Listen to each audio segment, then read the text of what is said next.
Hello everyone, welcome. Now we will study the subject radiation physics of DRT part first. Radiation physics में अपना topic चल रहा था basic concept, that means basic physics के बारे में हम यहाँ पे डिस्कस कर रहे थे. और बेसिक फिजिक्स के अंदर लास्ट लेक्चर में हमने हीट के बारे में डिस्कस किया था.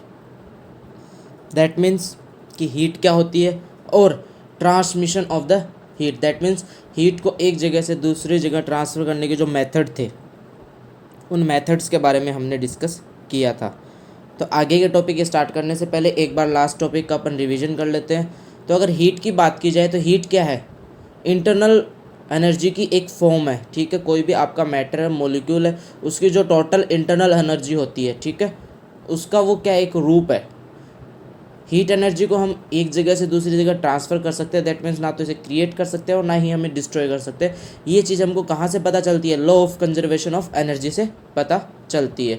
तो जैसे ट्रांसफ़र की बात आती है तो इसके 3 प्रकार के मेथड हैं. दैट मीन्स हीट को ट्रांसफ़र करने के 3 प्रकार के मेथड अपने पास हैं. फर्स्ट कंडक्शन, सेकेंड कन्वेक्शन और third radiation.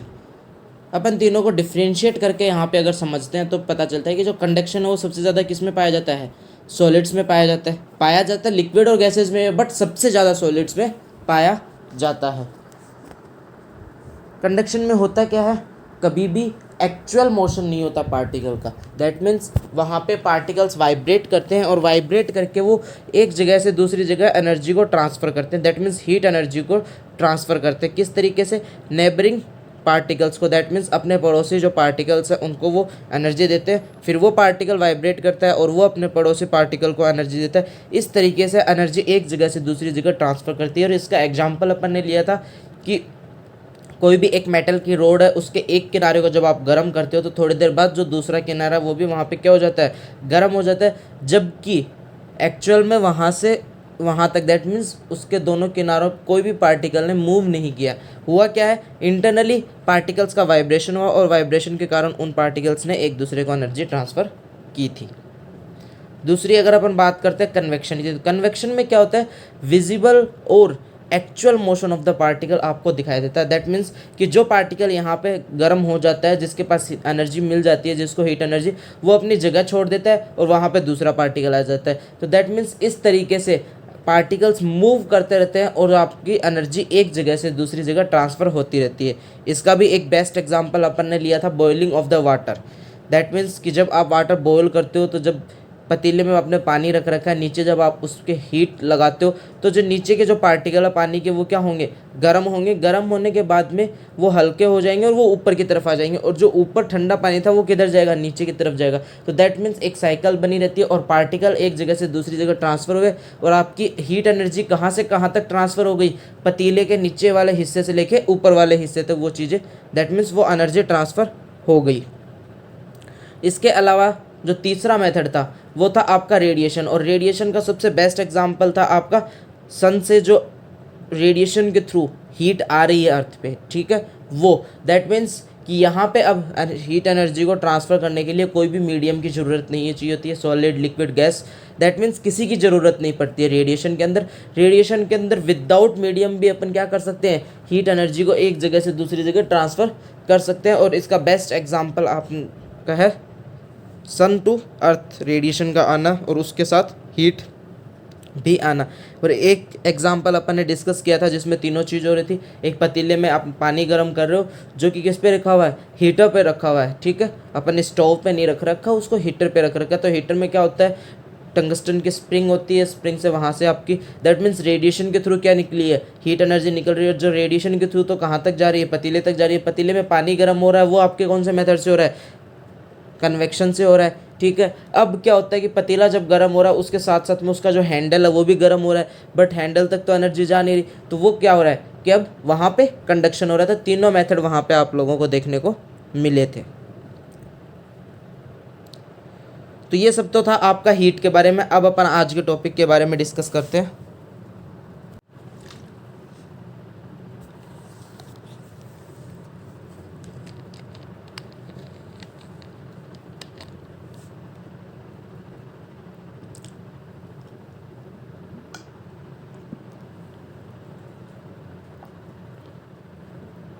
Now we will discuss about the electromagnetic radiation.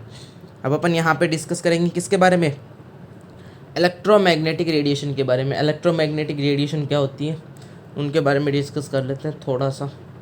Simple सा है, सिंपल क्या है यहाँ पे कि अपन एक चार्ज लेते हैं, इलेक्ट्रिक चार्ज, ठीक है। चार्ज के बारे में आपने डिस्कस कर चुके हो, आप फिजिक्स के अंदर अपन ने डिस्कस किया था इलेक्ट्रिसिटी में। तो चार्ज के पास में दैट मीन्स इलेक्ट्रिक फील्ड होता है, ठीक है। An electric charge is surrounded by an electric field. Electric charge हमेशा किससे घिरा हुआ होता है, इलेक्ट्रिक फील्ड से घिरा हुआ होता है। If the charge move a magnetic field is produced when the charge undergoes an acceleration or deceleration. The magnetic field and the electric field of the charge will vary. अब क्या होगा कि अगर वो चार्ज मूव करने लग जाए, जब वो स्थिर था तब उसके पास में केवल और केवल इलेक्ट्रिक चार्ज था। अगर वो इलेक्ट्रिक चार्ज मूव करने लग जाता है तब क्या होगा, उसके पास में मैग्नेटिक फील्ड भी आ जाएगा, ठीक है। इफ़ द चार्ज मूव, अगर वो चार्ज मूव करने लग जाता है, a magnetic field is produced, वहाँ पे एक चुंबकीय क्षेत्र भी उत्पन्न होता है। When the charge undergoes an acceleration और डी एक्सेलरेशन, अब क्या होगा, अगर चार्ज एक्सेलरेशन और डी एक्सेलरेशन करता है दैट मीन्स वो मूव करने लग गया, अब क्या होता है, एक बार उसमें त्वरण आता है और एक बार उसका त्वरण कम होता है, ठीक है। तो उस कंडीशन में क्या होगा कि उस चार्ज का जो मैग्नेटिक फील्ड था, जहाँ पे वो मैग्नेटिक फील्ड प्रोड्यूस कर रहा था, और इलेक्ट्रिक फील्ड तो उसके पास था ही, वो दोनों क्या करेंगे, वेरी करेंगे, मतलब बदलेंगे बार बार। जिस तरीके से उसकी वेलोसिटी बदलेगी इलेक्ट्रिक चार्ज की, उसी के साथ साथ में मैग्नेटिक फील्ड और इलेक्ट्रिक फील्ड भी बदलेंगे। The combined variation of the electric field and magnetic field results in the loss of energy. दोनों बदल रहे हैं, यहाँ पे आपका मैग्नेटिक फील्ड भी बदल रहा है और इलेक्ट्रिक फील्ड भी बदल रहा है। तो अगर इन दोनों के कंबाइंड वेरिएशन की बात करें, दैट मीन्स दोनों के कंबाइंड बदलाव की अपन यहाँ पे बात कर रहे हैं, तो अगर उसको देखा जाए तो उसका रिजल्ट आपको क्या मिलेगा, लॉस इन एनर्जी। क्या होगा, एनर्जी का लॉस हो रहा होगा वहाँ पे। एक बार दोबारा से समझना है इसको कि आपका जो इलेक्ट्रिक चार्ज होता है उसके पास हमेशा इलेक्ट्रिक फील्ड होता है जब वो स्थिर रहता है, बट जैसे ही वो मूव करने लगेगा उसके पास मैग्नेटिक फील्ड भी आ जाएगा। अब अगर वो मूव करते वक्त कभी धीरे होता है कभी फास्ट होता है, दैट मीन्स उसकी अगर वेलोसिटी चेंज होगी तो वहाँ पे क्या होगा, उसका मैग्नेटिक फील्ड और इलेक्ट्रिक फील्ड भी दोनों चेंज होंगे। अगर वो दोनों चेंज होंगे दैट मीन्स उन दोनों का जो कंबाइंड वेरिएशन है, कंबाइंड जो बदलाव है, वो उसका परिणाम आपको क्या मिलेगा, लॉस इन एनर्जी, एनर्जी में लॉस। और इस loss and energy that means ये एनर्जी लॉस होगी कैसे, उसके बारे में डिस्कस करते हैं। The charge radiate this energy in the form of wave is known as electromagnetic radiation. अब चार्ज को पता है कि चार्ज के अंदर एनर्जी का लॉस हो रहा है, बट वो किसके रूप में होता है, वेव के फॉर्म में होता है। दैट मीन्स कि चार्ज अपने अंदर से वेव निकालता है उस एनर्जी को लॉस करने के लिए, और वो वेव ही क्या कहलाती हैं, इलेक्ट्रोमैग्नेटिक रेडिएशन कहलाती हैं। अब रेडिएशन की अपन बात करें तो यहाँ पे आप रेडिएशन का नाम क्या है, इलेक्ट्रोमैग्नेटिक। दोनों चीज़ें आ रही हैं, इलेक्ट्रिक फील्ड और मैग्नेटिक फील्ड। इलेक्ट्रिक फील्ड और मैग्नेटिक फील्ड के बदलाव होने के कारण चार्ज की एनर्जी में जो लॉस हुआ है, ठीक है, वो लॉस जिस वेव के कारण होता है वो वेव ही क्या कहलाती है, इलेक्ट्रोमैग्नेटिक रेडिएशन कहलाती है। या फिर जिस वेव की फॉर्म में होता है वो वेव क्या कहलाती है, इलेक्ट्रोमैग्नेटिक रेडिएशन कहलाती है। अब आप इलेक्ट्रोमैग्नेटिक रेडिएशन का अगर ग्राफ बनाते हो तो ग्राफ आपको इस तरीके से मिलता है। एक तरफ आपके पास इलेक्ट्रिक फील्ड है और उसके पैरेलल उसके परपेंडिकुलर लंबवत, उसके लंबवत में आपके पास में क्या है, मैग्नेटिक फील्ड है। दो वेव चल रही हैं, एक इलेक्ट्रिक फील्ड की वेव चलेगी साथ साथ में, और एक मैग्नेटिक फील्ड की वेव चलेगी। दोनों वेव एक दूसरे के परपेंडिकुलर होंगी, दैट मीन्स एक दूसरे के लंबवत होंगी। और ये टाइम के अकॉर्डिंग ये ग्राफ बनाया अपन ने, दैट मीन्स टाइम के अकॉर्डिंग ये ग्राफ चल रहा है। अब यहाँ पे आप देख सकते हो वेवलेंथ भी है, direction of waveform travel electromagnetic. Wavelength के बारे में भी अपन आगे डिस्कस करेंगे। तो ये आपका यहाँ तक का था इलेक्ट्रोमैग्नेटिक रेडिएशन के बारे में। एक बार दोबारा से इसको समझ ले कि इलेक्ट्रिक चार्ज जो होता है उसके पास में क्या होता है, इलेक्ट्रिक फील्ड होता है। लेकिन बट जब वो मूव करेगा तो उसके पास मैग्नेटिक फील्ड भी आएगा, लेकिन जब उसकी वेलोसिटी चेंज होगी तो इलेक्ट्रिक फील्ड और मैग्नेटिक फील्ड में बदलाव आएगा, और इन दोनों के बदलाव के कारण वहाँ पे उसकी एनर्जी में लॉस होगा। और जो एनर्जी में लॉस होगा वो किस तरीके से होगा, या फिर वो चार्ज उस एनर्जी को किस तरीके से लॉस करता है, वो चार्ज वेव निकालता है उस एनर्जी को लॉस करने के लिए, और जो वेव निकालता है वो वेव ही क्या कहलाती हैं, इलेक्ट्रोमैग्नेटिक रेडिएशन कहलाती हैं। दैट मीन्स कि इलेक्ट्रोमैग्नेटिक रेडिएशन एनर्जी की वेव होती है जो कि एक चार्ज लॉस करता है, और क्यों करता है, जब उसके अंदर इलेक्ट्रिक और मैग्नेटिक फील्ड में चेंजेस आते हैं। अब अपन बात करेंगे कुछ टर्म्स की, टर्मिनोलॉजीज़ की। दैट मीन्स यहाँ पे आप वेव की बात अगर अपन ने कर ली है, इलेक्ट्रोमैग्नेटिक वेव की यहाँ पे बात की है, तो वेव के अंदर यहाँ पे कुछ चीज़ें आती हैं। फॉर एग्जांपल फ्रीक्वेंसी, वेवलेंथ और velocity.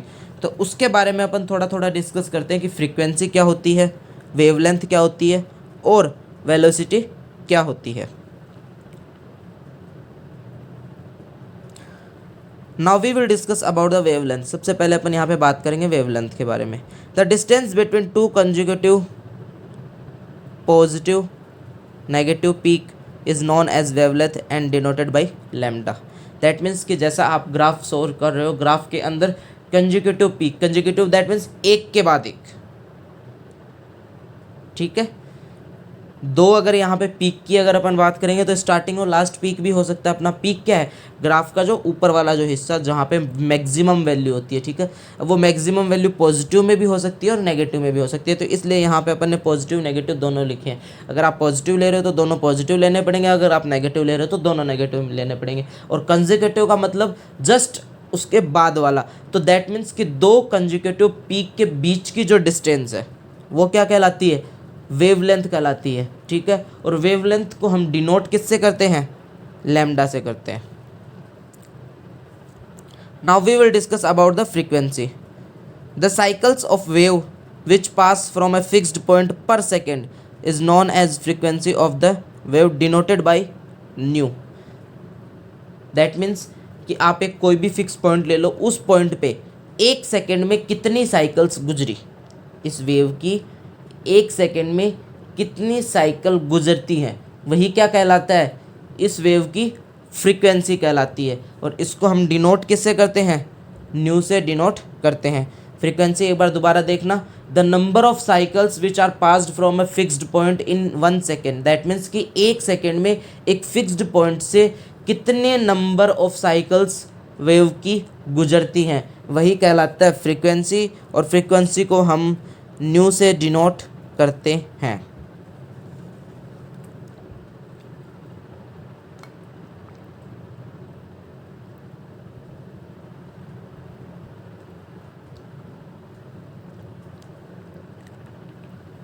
Now we will discuss about the velocity. अब अपन बात करेंगे वेग की। The velocity of the wave is the distance travelled per second by the wave denoted by C. That means कि आपकी जो इलेक्ट्रोमैग्नेटिक रेडिएशन की जो वेव है वो एक सेकेंड में कितनी डिस्टेंस ट्रेवल करती है, वही क्या कहलाता है, उसकी वेलोसिटी। ऑब्वियस ही बात है, स्पीड की भी अगर अपन बात करें कहीं किसी भी चीज़ की, तो अपन यही करते हैं वहाँ पे टाइम के अकॉर्डिंग कि वो इतने टाइम में कितने डिस्टेंस ट्रेवल करता है। फॉर एग्ज़ाम्पल आप बाइक के लेके चलते हो, आप किसी भी कार के लेके चलते हो, तो आपकी हावर में लेके चलते हैं, ठीक है अपन। तो वहाँ पे अपन बात करेंगे कि एक आवर में वो कितना किलोमीटर तय कर रही है, वही क्या कहला रहा है, उसकी स्पीड कहला रही है। तो यहाँ पे एक सेकेंड में साइकिल जो है, दैट मीन्स यहाँ पे वेव फॉर्म है, वो कितनी डिस्टेंस ट्रेवल कर रही है, वही क्या कहलाता है, उसकी वेलोसिटी कहलाता है। और इसको हम सी से डिनोट करते हैं। अब अपन ने जो तीनों चीज़ें पढ़ी हैं, वेवलेंथ, फ्रीक्वेंसी और वेलोसिटी, इन तीनों के बीच में एक रिलेशन पाया जाता है, एक संबंध पाया जाता है। और वो संबंध क्या होता है वो पढ़ते हैं अपन। The relation between the wavelength, frequency and velocity of the electromagnetic radiation is given as. Electromagnetic radiation की वेवलेंथ, फ्रीक्वेंसी और वेलोसिटी के बीच में एक रिलेशन होता है, वो रिलेशन होता है C is equal to nu lambda. C यहाँ पे वेलोसिटी होती है, न्यू यहाँ पे फ्रीक्वेंसी है और लैम्डा यहाँ पे वेवलेंथ है। All electromagnetic radiation travel with same velocity in a given medium. Electromagnetic radiation के भी कई टाइप होते हैं, अपन यहाँ पे बात कर रहे हैं सारी के सारे electromagnetic given medium, that means एक ही मीडियम में। अगर फॉर मीडियम दैट मीन्स माध्यम, अगर आप पानी लेके चल रहे हो तो पानी के अंदर सारी रेडिएशन एक ही स्पीड से गुजरेंगी, एक ही वेलोसिटी। जैसे आपने मीडियम चेंज किया तब स्पीड चेंज होगी उनकी, बट एक मीडियम में सारी के सारी जो इलेक्ट्रोमैग्नेटिक रेडिएशन है उनकी वेलोसिटी, उनकी स्पीड हमेशा सेम रहेगी, सेम वेलोसिटी से वो चलेंगी। In vacuum the velocity is about 2.998 into 10⁸ metre per second, approximate 3 into 10⁸ metre per second. और वैक्यूम में इलेक्ट्रोमैग्नेटिक रेडिएशन की वेलोसिटी कितनी होती है? वैक्यूम दैट मीन्स जहाँ पे हवा नहीं होती है, कुछ भी नहीं होता है, खाली जगह, ठीक है, जहाँ पे गैस भी नहीं पाई जाती है। तो वैक्यूम के अंदर इलेक्ट्रोमैग्नेटिक रेडिएशन की वेलोसिटी होती है 3 इंटू 10⁸ मीटर पर सेकेंड, 3 गुना 10⁸ मीटर पर सेकेंड। ये तो होती है अप्रोक्सीमेट वैल्यू, लगभग वैल्यू। और इसकी जो एक्यूरेट वैल्यू कितनी होती है? 2.998 इंटू 10⁸ मीटर पर सेकेंड, 2.998 गुना 10⁸ metre per second.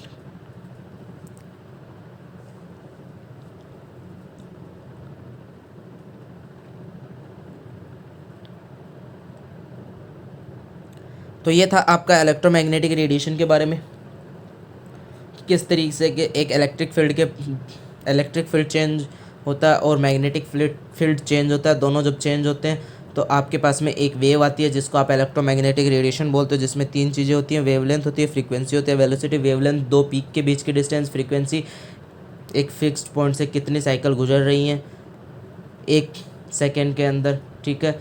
Velocity 1 second में डिस्टेंस कितनी ट्रैवल कर रहा है, तीनों के बीच में relation c is equal to nu lambda. Now we will discuss about the thermionic emission. अब ये थर्मियोनिक एमिशन क्या होता है इसके बारे में अपन डिस्कस करते हैं।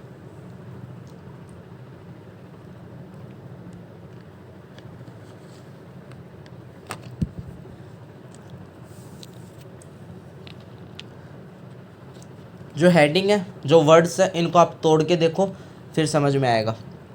थर्मियोनिक, थर्मियोनिक के स्टार्ट में है थर्मल। थर्मल क्या होता है? हीट। हीट को हमें अपन बोलते हैं ना, हीट एनर्जी को थर्मल एनर्जी, ठीक है।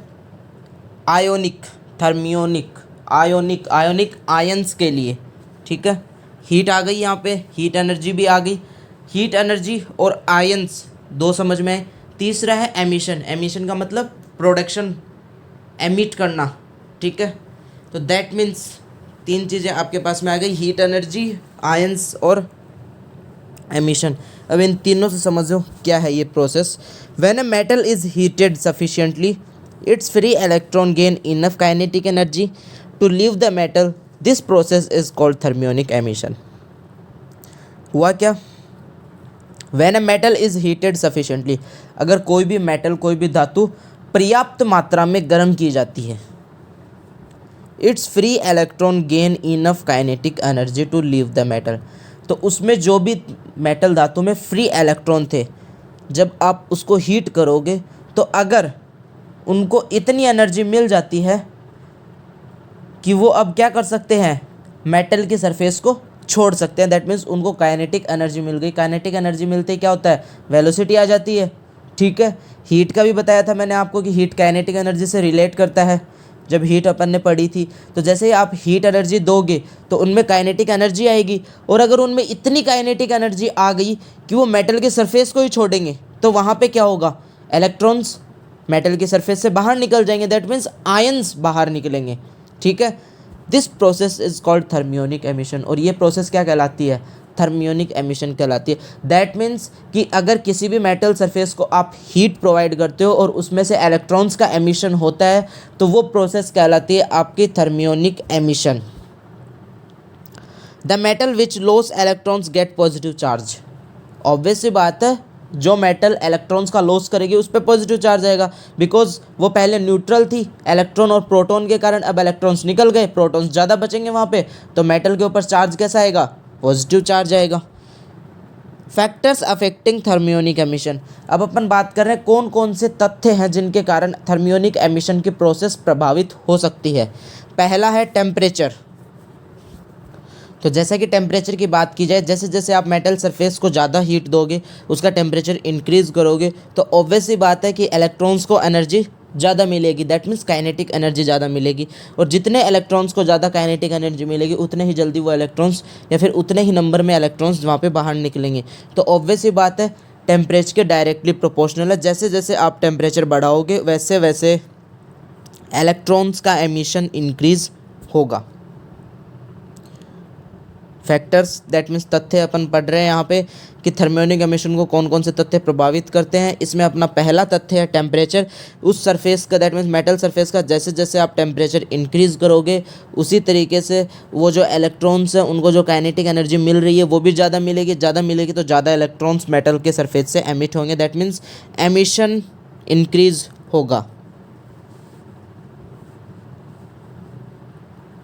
अब अपन बात करते हैं दूसरे तथ्य की, दूसरे फैक्टर की, surface area of the metal. तो ये तो अब आपको भी पता है कि सरफेस एरिया से डायरेक्टली प्रोपोर्शनल ही होगा, ठीक है। एक आपके पास में छोटी सी मेटल है तो उससे ऑब्वियस ही बात है कम ही इलेक्ट्रॉन्स निकलेंगे, बिकॉज उसके पास में होंगे ही कम इलेक्ट्रॉन।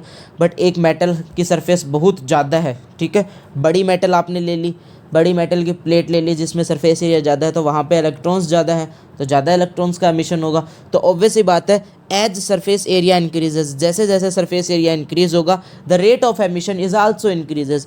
तो इलेक्ट्रॉन्स के एमिशन की जो रेट है, जो दर है, वो भी क्या होगी, बढ़ेगी। अब अपन तीसरे तथ्य की बात करते हैं, nature of the metal surface. Metal surface के नेचर पे भी डिपेंड करता है। मेटल सरफेस के नेचर पे क्यों डिपेंड करेगा, फ्री इलेक्ट्रॉन्स बहुत सारी होंगी जिनके पास फ्री इलेक्ट्रॉन्स नहीं होंगे, और बहुत सारे होंगे जिनके पास फ्री इलेक्ट्रॉन्स होंगे। और दूसरा एक होता है वर्क फंक्शन। अब वर्क फंक्शन क्या होता है वो अपन पढ़ते हैं। The rate of emission of electron is also depend upon the work function of the material. Material के वर्क फंक्शन पे डिपेंड करता है, और वर्क फंक्शन के वो इन्वर्सली प्रोपोर्शनल होता है। That means rate of emission is inversely proportional to the work function. Rate of emission inversely proportional होता है वर्क फंक्शन के। अब वर्क फंक्शन क्या होता है, work function is defined as the minimum energy needed to remove an electron from a solid to a point in the vacuum immediately outside the metal surface. That means कि किसी भी metal surface से electrons को बाहर निकालना, और कहाँ निकालना, वैक्यूम में निकालना, जस्ट आउटसाइड द मेटल। अपन ये नहीं बात कर रहे वो मेटल से ज़्यादा दूर जाना चाहिए, मेटल से बाहर निकलना चाहिए, चाहे जस्ट पास में ही निकल जाए। उसको बाहर निकालने के लिए मिनिमम कितनी एनर्जी चाहिए, वो एनर्जी क्या कहलाती है, वर्क फंक्शन कहलाती है, ठीक है। दैट मीन्स ये जो प्रोसेस है यही क्या कहलाती है, वर्क फंक्शन कहलाती है। अब ऑब्वियस सी बात है अगर आपको कम एनर्जी चाहिएगी, ठीक है, तो यहाँ पे क्या होगा, अगर एनर्जी कम चाहिए इलेक्ट्रॉन्स को या फिर मेटल का अगर वर्क फंक्शन कम है, तो उस वक्त जो आपने हीट दी है उसमें क्या होगा, ज़्यादा इलेक्ट्रॉन्स एमिट हो जाएंगे, तो इन्वर्सली प्रोपोर्शनल हो गया। अगर वर्क फंक्शन ज़्यादा हुआ तो क्या होगा, ज़्यादा एनर्जी चाहिएगी, तो आपने जो एनर्जी दी थी वो सफिशिएंट नहीं है, दैट मीन्स अब इलेक्ट्रॉन्स कम निकलेंगे। तो दैट मीन्स कि यहाँ पे क्या है, वर्क फंक्शन के इन्वर्सली प्रोपोर्शनल है, ठीक है। दैट मीन्स अगर वर्क फंक्शन ज़्यादा होगा तो रेट ऑफ एमिशन कम होगा, और अगर वर्क फंक्शन कम होगा तो रेट ऑफ एमिशन क्या होगा, ज़्यादा होगा।